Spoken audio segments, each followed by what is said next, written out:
Mine does not Oh, say. there it goes.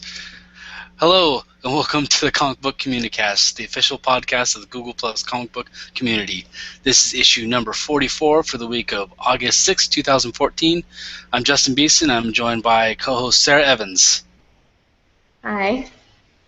Paul is about to be, he's in the hospital getting ready to welcome his next child, so he will, like I said before, he will join us in the coming weeks when he can. Aaron Travis is off doing his thing. Same with him. Each week we take a look at our pull list and pick the comic that we're most excited to read first, and then review it here, whether it's good or bad. And then there wasn't much news this week, so we'll just be talking about Guardians of the Galaxy in the second half. So let's get right into it. Sarah, what was your first comic? My first comic this week was Hinterkind. I'm pretty sure it's issue number 10, but they're all sort of starting to blend together at this point, and unfortunately for the series, I'm probably going to be kicking it off my pull list this week, because I've been dancing around that for a while now, and today I actually remembered to tell the store owner, which is how they've gotten like an extra $10 to $12 off of me at this point, because honestly, I should have stopped pulling a while ago. It's been a really slow plot line. And of course, the issue where I kind of decide to leave it behind is the issue where things start to finally accelerate. One with the bad guys, the She Princess. And actually, there's kind of some developments here. You meet other members of this fairy royal family, and kind of get behind the assassination attempt that happened in a couple previous issues and some other good stuff. But most importantly, and I'm not sure if this will be spoilers for anyone else, but it looks like they've finally succeeded in dethroning the queen and replacing her with her bloodthirsty daughter who wants to kill all humans, not unlike Bender from Futurama.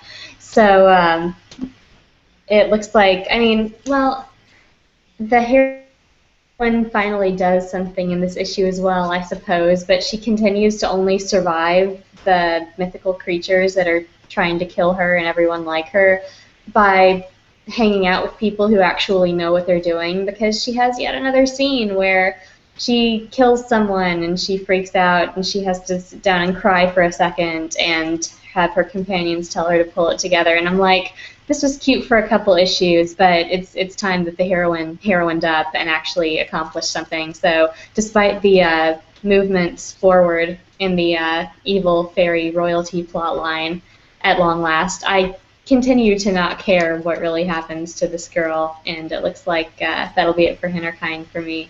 Despite the really good cover art, which can't apparently be sustained within the actual comic because it looks like that's getting kind of sloppy as well. Oops. The author on this is beyond my ken. Edgington, and art by Trifogli. I wish I knew their first names, but that won't matter very much to any of us in the near future now, will it? Well, that's a bummer, but at least you're saving some money. I didn't mean to say that meanly to their career, just as relates to this comic. Sorry, that was probably mean. It's all right. Everybody should be able to take a little criticism. So my first comic is Grayson number 2, and I'm really glad that this comic came out like this because it was terrible. But it makes it a lot easier. It makes it a lot easier for me to drop it. So this is... Wow. Issue 2, huh? Yeah. Because I knew going into it that this was going to be the issue that's going to decide, whether I keep going or not. Because the first issue was good enough. I had some problems with it because we covered it on here. So this has a lot of creators behind it. So you have Tim Seeley and Tom King doing plot, Tim Seeley writing it, and then you have Mikel Janin and Guillermo Ortega and Juan Castro all on art.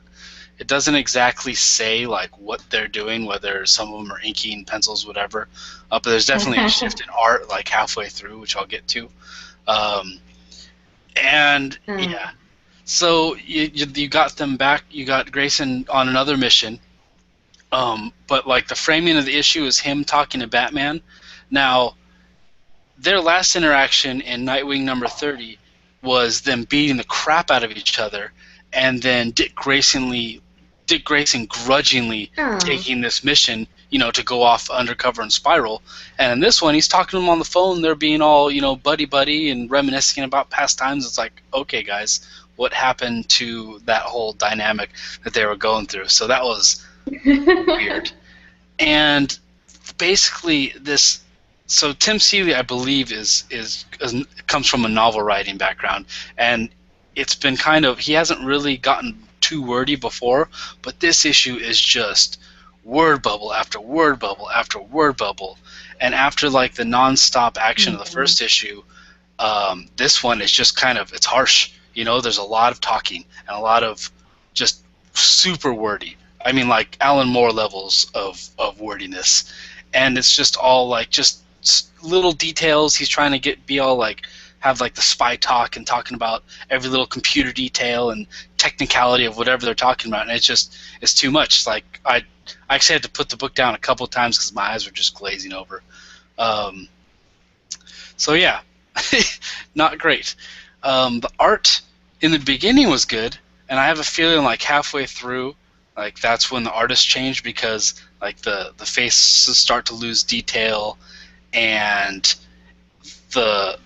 like there's only a couple action scenes, but like the poses they have in it seems really like unnatural. And when there's some artists, when they're drawing bodies in motion stuff, sometimes it just doesn't look right, and that's kind of what was happening here. So yeah. Anyways, I will not be reading this anymore. Actually, I take that back. I will be reading the Future's End issue, because we had to, order, like you had to put in your requests months ago. So I'll be reading that one, but after that, I'll be done. Oh, and one of on my notes here, the other thing is, there's a couple little action scenes, and they just put in a bunch of like, grunting word bubbles, which I hate. It's like, you don't need that. You're in a fight. We get that they're fighting. I don't need to see every time they make some sort of noise, and you just have word balloon. It's just bad. Yeah. So that was Grayson number 2. Yeah, and I was very curious, so I kind of was looking up reviews, and there's not a whole bunch up yet when I looked, but the couple that I found, they seem to like this issue, so I might be in the minority in this, but do not like. I think if they had really, it would have been a lot more palatable if they had toned down the dialogue, probably taken a third of that stuff out, and it would have been a lot better and a lot quicker, not smoother reading is what I'm looking for. And still no gun use. You didn't even have it. So I as I predicted before, I think it's going to be a thing. I'm not going to be reading anymore, but I'll be looking to see if he ever actually shoots a gun in this. So do you feel like the gunnerang is somewhat on the same level of night gun sort of stupidity or unrealism? Because I feel like the gunnerang is a natural progression of what Dick would actually do, because I feel like since he's a secret agent, a gun is standard issue and they want him to use it, but he's going to find a ways not to use it because that's his personality, whereas the night gun is just because they don't want to show guns on network TV being used by good guys. So I think that's a different dynamic. I feel like I'm completely okay with that, because I feel like it goes with the character. So what was your second book? My second book this week was She-Hulk number 7, with writing by Charles Soule, who continues to deliver.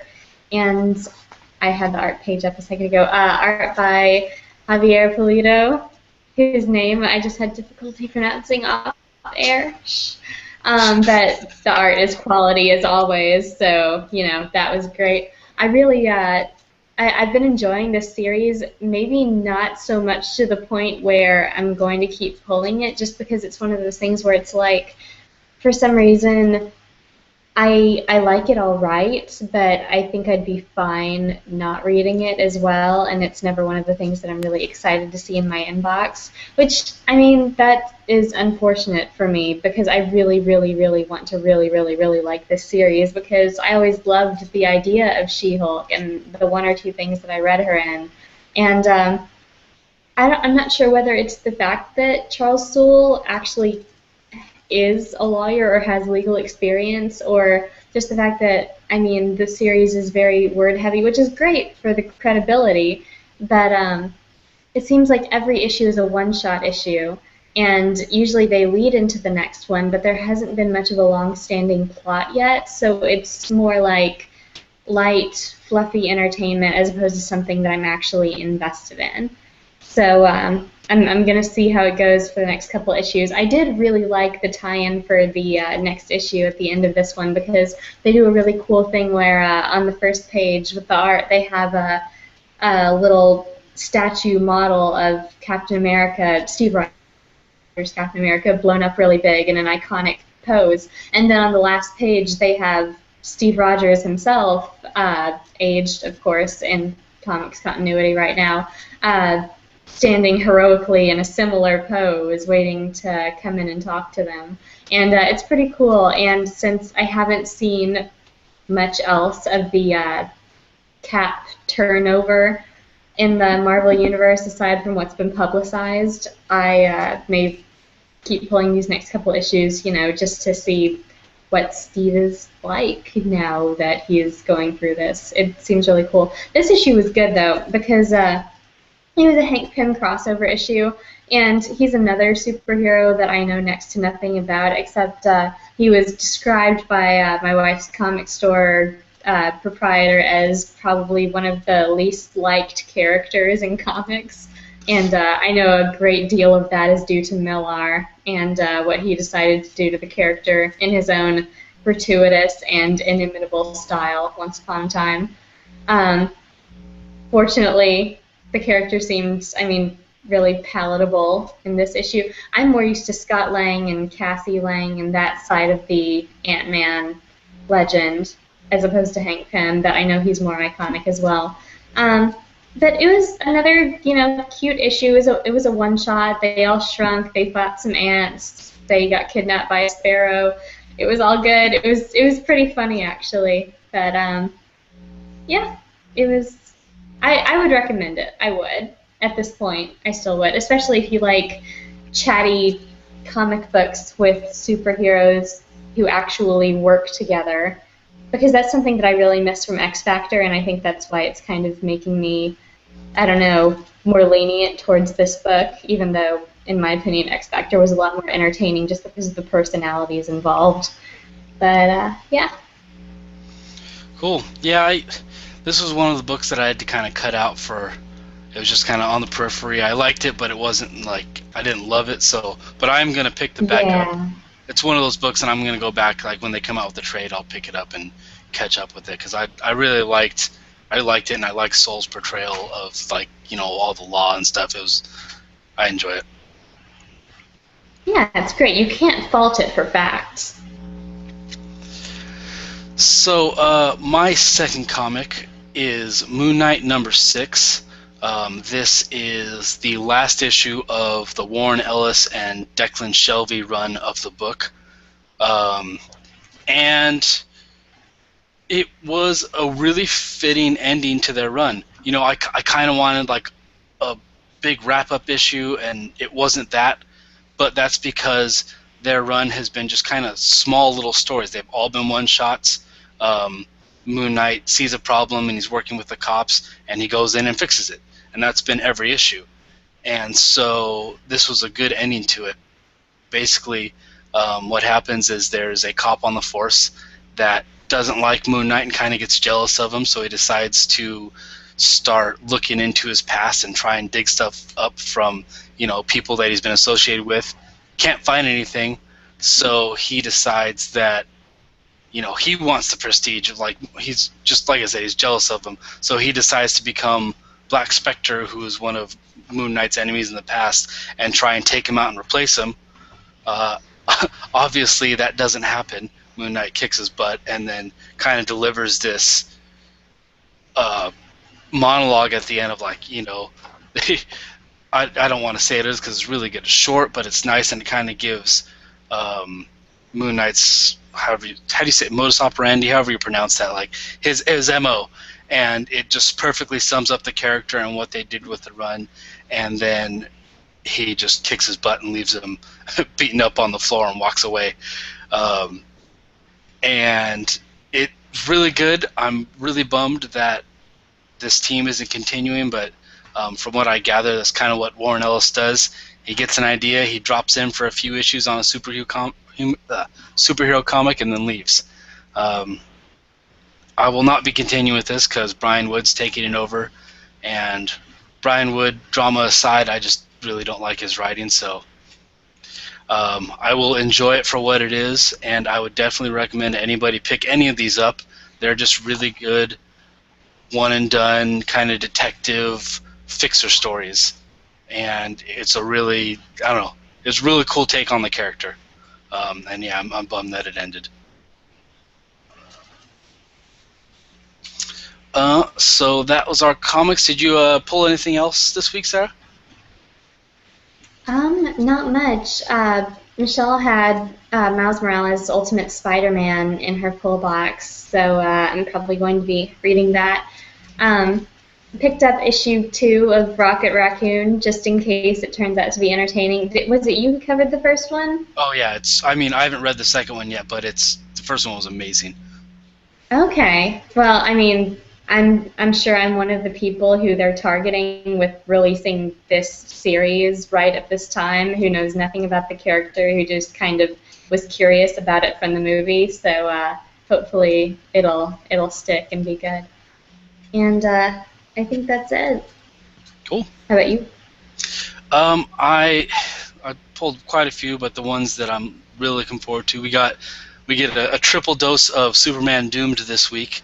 There's Action Comic or Superman Wonder Woman Annual, Action Comics Annual, and then Action Comics number 34.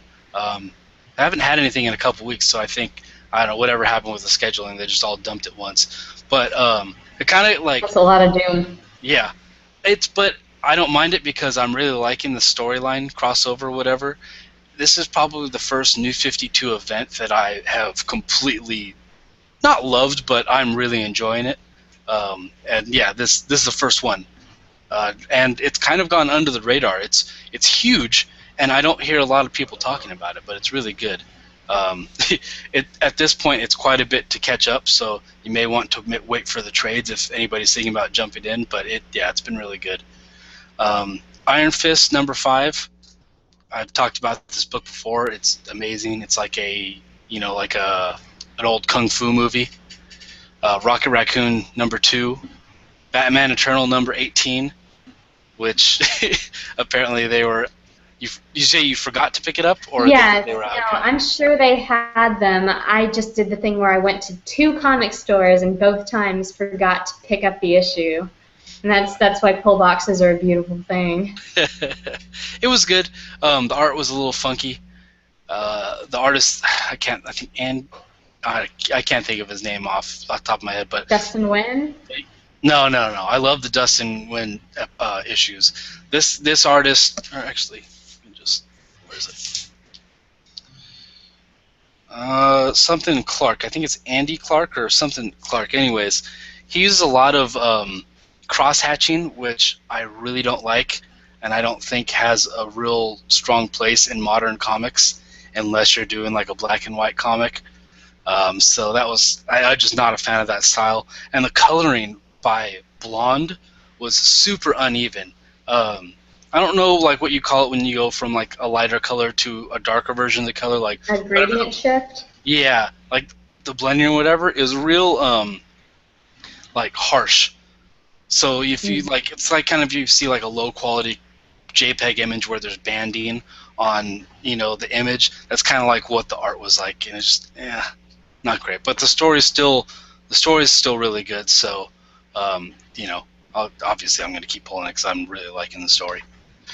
And then so I'm kind of catching up on this, but Thrillbent Comics, which is Mark Mark Waid's digital online comic service. They relaunched a comic called Empire that Wade did years ago, which is about basically a superhero type person who decides that he's just going to control the world and he takes it over. And so that was a regular comic, and then they relaunched it for Thrillbent. So I finally got caught up with the first one to catch up on Thrillbent, and it's really cool. And basically, I mean, it's kind of funny now because it's basically the same premise as Injustice, just with a Superman stand-in, you know. So it's really good, really interesting. I don't know if the Thrillbent, the digital comic, is the best medium for this type of story, because it's definitely one that deserves a full comic book big art treatment.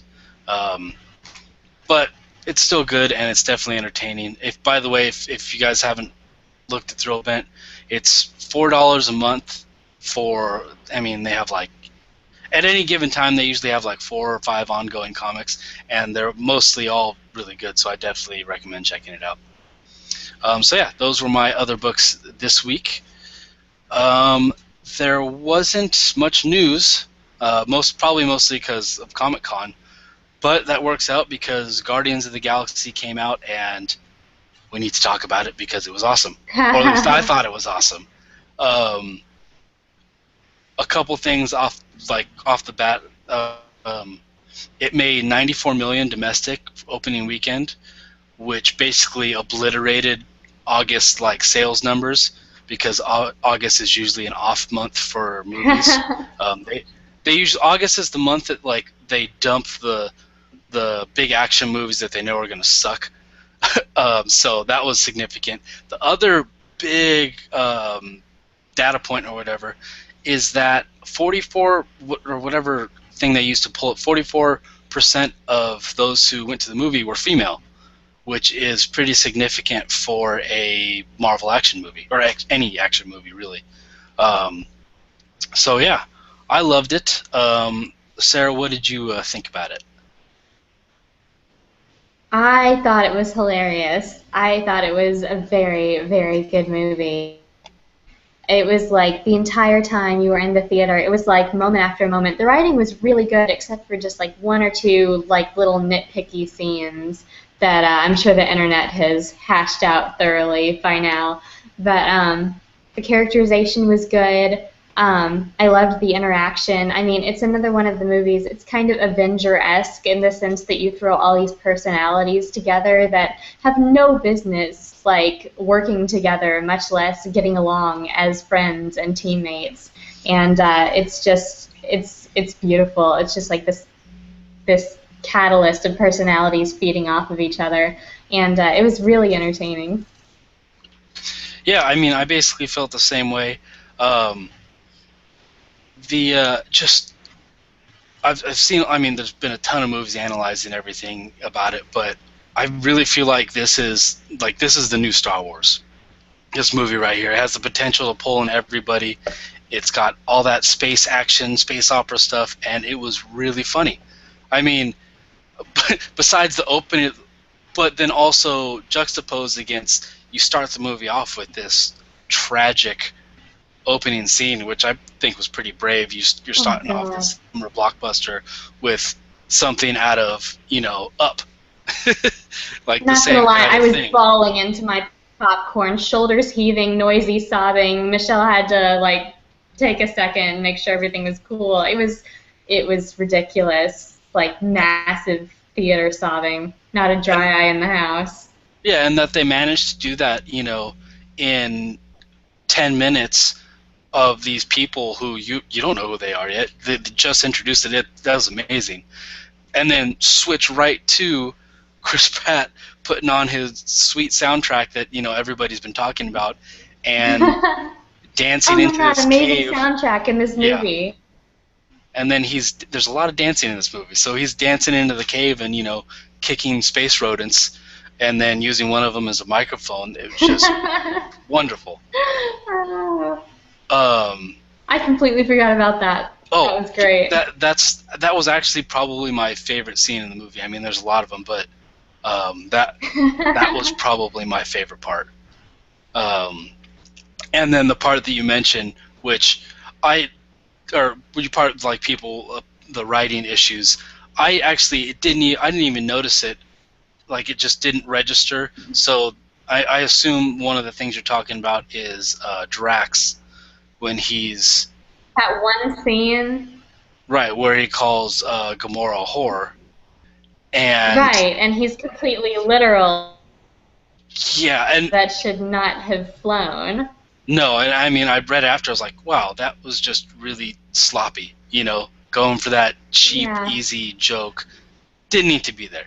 Well, it's And like it's one of those things where I don't know. Michelle and I both kind of winced and like looked at each other like, "Whoa, what just happened?" And it seemed like because I've done a lot of thinking about this. Sorry, I'm gonna throw it in here real quick go for it. since we've got a captive audience. It seems like that scene needed to be like taken apart like you would diagram a sentence and put back together differently, because when Nebula shows up and she calls not as graphic things as Drax did just then, like her words like traitorous and stuff, have less of an impact than what he just called her. And because it's a slur, it's pretty bad, and whether you're a sex worker or not. And he immediately blasts her for it and says something to the effect of, "Nobody talks that way about my friends." He should have said something like, "Nobody talks that way about my friends except me," because that would have still gotten a little bit of a laugh or whatever, and it would have made more sense in the context of what he literally just said, because that way it's just confusing. So I feel like he should have called her like a traitor or a murderess or something and have her cut him off, and then have Nebula show up and maybe call her the W word, and then he blasts her. It seems like that should have been switched around somehow. Well, there's two things. There's plenty of other words that he could call her that still would have had the same comedic effect, and that would have still applied to her. I mean, because she's a pretty much terrible person at this point in her development. She's To be fair, killed they people. all are. Yeah, But yeah. Like there's plenty of other things he could have used, or they could have given that line to another character, and it still would have been the same word, not not great, but it would have at least kind of made sense. But that, and then my only other minor complaint about the movie is that Ronan was okay, but I just feel like there wasn't enough there. He wasn't as like bad as they could have made him. And there's been people say like sometimes it might be like the big makeup job, so it's hard for Lee Pace to emote, or they just didn't give him a lot to work with.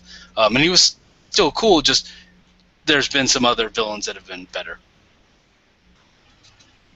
Yeah, I suppose so. I mean, like most of the audience, I came in not knowing much about Guardians of the Galaxy other than what I looked up on Wikipedia, and I feel like, I mean, maybe I'm a little off on this or whatever, but ever since the big Thanos reveal at the end of Avengers, it seems like I've been waiting for a movie with Thanos as the main bad guy, and I thought surely this movie was going to be it. And I mean, throughout the months, like as you look at the IMDb stuff of the casting, you can tell that Ronan's going to be a big character, but I was expecting so much more Thanos, and I feel like a little bit cheated, just a little bit, after all that build-up.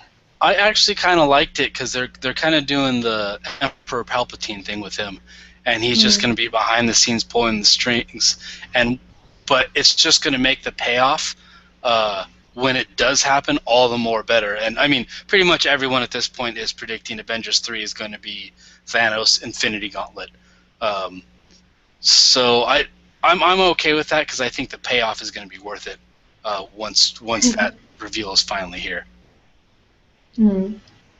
So sorry, just real quick. I mean, I know we keep hitting the things that were a little off about the movie, which, to be fair, are very few, and it's just like, it seems like they're so much bigger because because the movie was just so good. There was not a lot wrong with it. I mean, you're in the theater, it's entertaining the entire time. Let us never forget the scene where the legendary Star-Lord became the bitch of a raccoon and a giant tree. That was pretty great in my opinion. That would have been my favorite scene. But I couldn't help but feel like after like leaving the theater, I mean, like you said, 44% of ticket sales have gone to women at this point.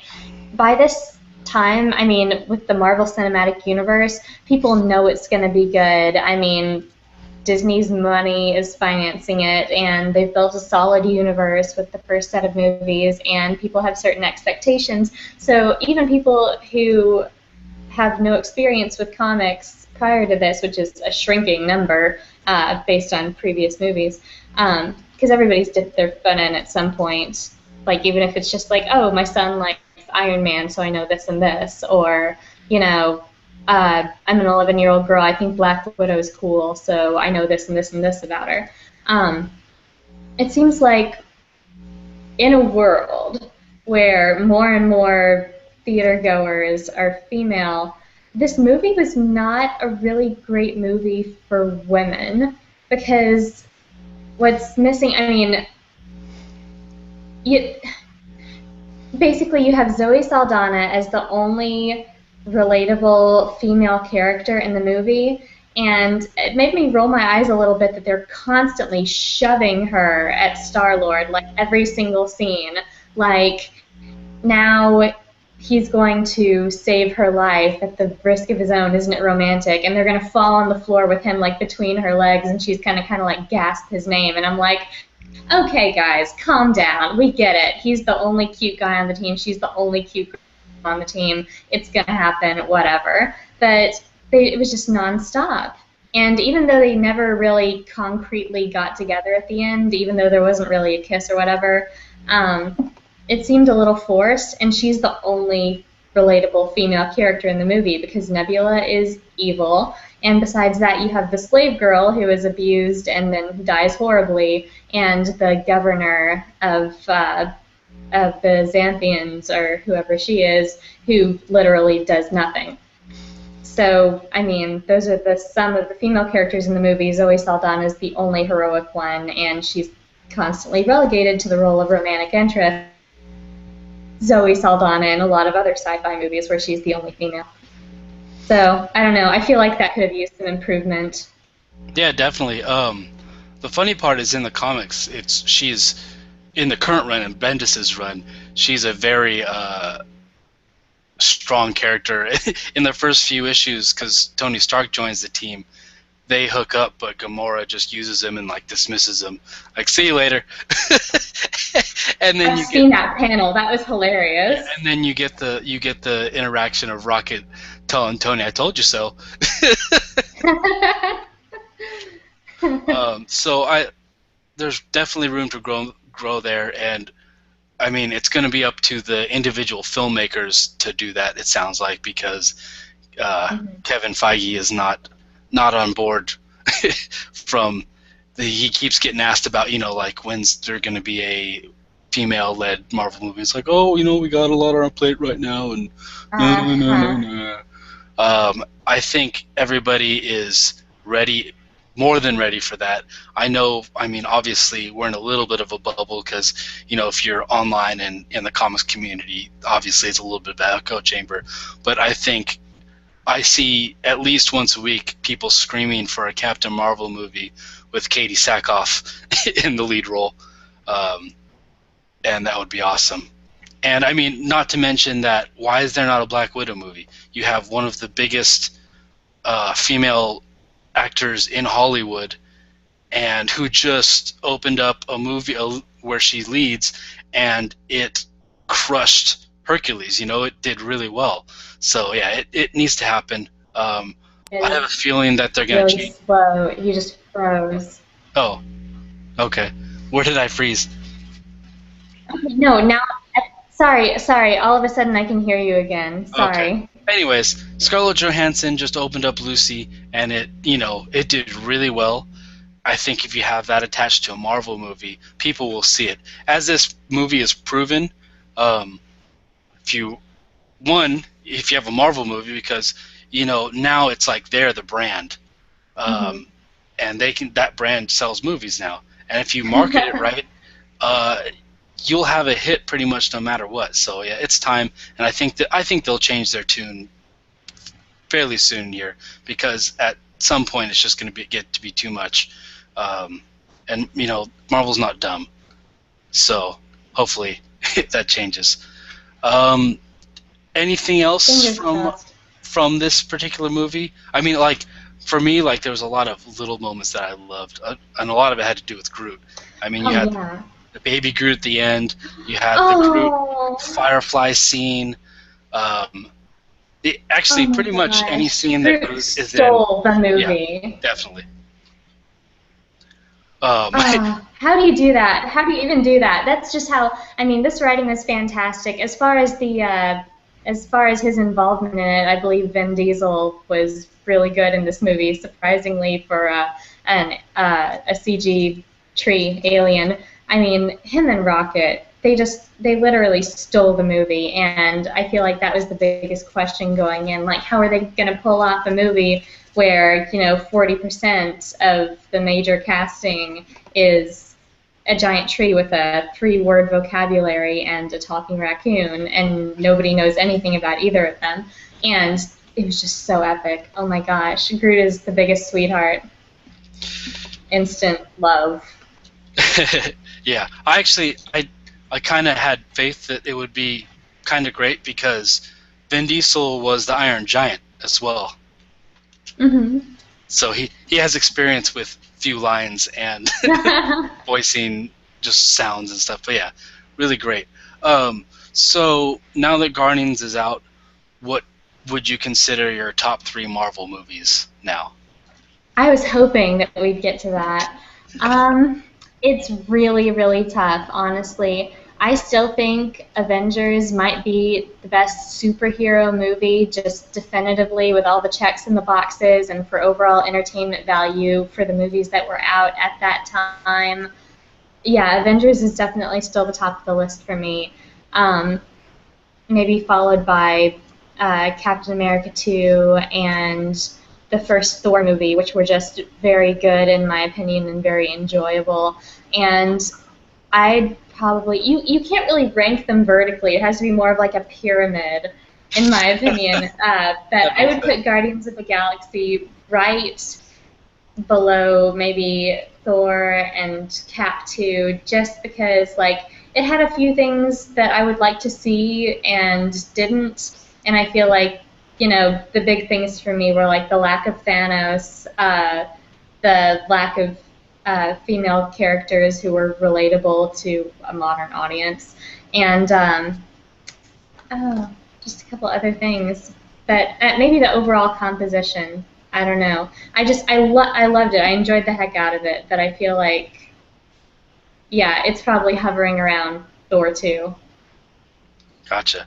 So yeah, my first 2 are the same. So I still have Avengers up top, and Winter Soldier it did so many things, like so much more than a superhero movie. That's right, number 2, and then Guardians is probably my new number 3. Like we've gone over, I thoroughly enjoyed it. Just moment after moment of laughing, just being on the edge of your seat. And this is actually the first movie in a while where, when my theater at least, they clapped at the end. That hasn't even happened for some Marvel movies, and just the dancing baby Groot tag on the end was just perfect. So cute. That was going to keep everybody in their seats, of course. Yeah, because I guess they were going to do it as like where they've done it before, where you have the halfway credits and then the end credit scene, and they were going to put it the halfway credits, but everybody loved it so much that's like, no, we got to put this right at the end, so to make sure everybody sees it. Apparently, sorry, go ahead. No, I was you gonna first. say the dancing Groot. Apparently, the reference for the motion of that is James Gunn dancing. So they used him for video reference when they animated it.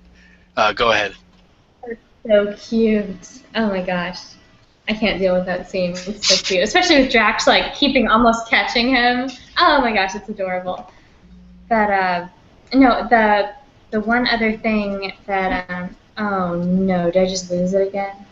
No, the reveal at the end. Speaking of like end credit scene, it's funny too because like most of my theater like stayed in their seats once the movie was over. Like you had a couple people get up and then they just kind of hovered along the sides of the theater, which I don't know why you wouldn't stay seated for that. But I think people have kind of been trained by this point to expect something after the credits, which may have been their end game for a while. We've reached that point where it's no longer just the Marvel fans who are sticking around for the end of the credits, but the big character reveal at the end. Should we do spoilers? What's happened? It's been out for almost a week. Yeah, it's been out for the week, and we're almost at the end of the show. So if spoilers you haven't seen it, stop listening. Abandoned ship. That when Howard the Duck showed up at the end of the movie. How did you feel about that? Like with the CG, and do you think it's going to lead into its own independent project, or do you think they just threw that in there for kicks? Yeah, I almost guarantee that it was just a big joke that they threw that in there. From everything I've heard, James Gunn is a big like comic book nerd, and just he appreciates all that kind of stuff. So I think I'm almost positive that this was just that was just a for big him. joke. Okay. Yeah. My brother is a massive Howard the Duck fan, and the second I saw it, I like gasped because I was like, oh, this kid's gonna freak out because he's wanted a serious Howard the Duck movie, not like that other thing that happened of which we will not speak, nor end our sentences and prepositions. But yeah, I really hope he doesn't get his hopes up for that. I don't think it's going to be its own movie. I don't think he's going to be a side character in another movie. I do think it would be funny if he kept making cameos like Stan Lee in a couple of movies, but if it's just kind of James Gunn doing what he wants to do because he's in charge now, so there. I thought that was a cute thing to do. It'll give the cult fans a little something. Yeah, I thought it was funny. I thought it was a good joke. But yeah, I doubt it'll go anywhere. And then I just want to mention that /film.com has a great article out where they just kind of go over all of the in references, Easter eggs, things from the Marvel Universe and stuff that's in Guardian of the Galaxy, and it's really pretty exhaustive list of all the references and stuff. Really? It's really cool list. If like I'm the type of person that as soon as I finish watching a movie, I'll go on IMDb.com and go on the trivia section and look up all the little like tidbits of just extra information about the movie, and this is just kind of one big list like that they put together. For instance, they reveal that Seth Green voices Howard the Duck at the end of there. Okay. So I can see that. Definitely recommend checking that out. So I think that does it for Guardians of the Galaxy. Go see it. From what I can tell, it actually is the numbers are staying high, so which usually means word of mouth. So I have a feeling this movie is going to be really big once everything's said and done. It's so entertaining. Michelle says she might be good, but I might go see it again while it's still in theaters, just because it was such a good time. Yeah, so I saw it in 2D because usually what I do is if they shoot the movie in 3D, then I'll go see it in 3D. If they shoot the movie in IMAX, I'll go see it in IMAX. If they don't, I'll see it regular. But from everything I heard, they said the post conversion process and the 3D was really good on this. So I plan on going to see it again. So you saw it in 3D?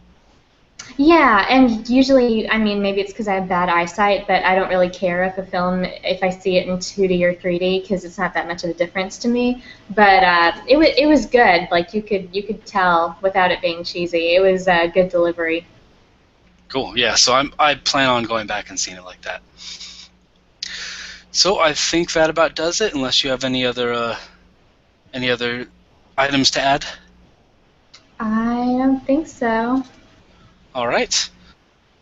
So you can find links to everywhere to find us and all of our episodes on cbcpodcast.tumblr.com. You can subscribe to our YouTube channel at youtube.com/comicbookcommunicast.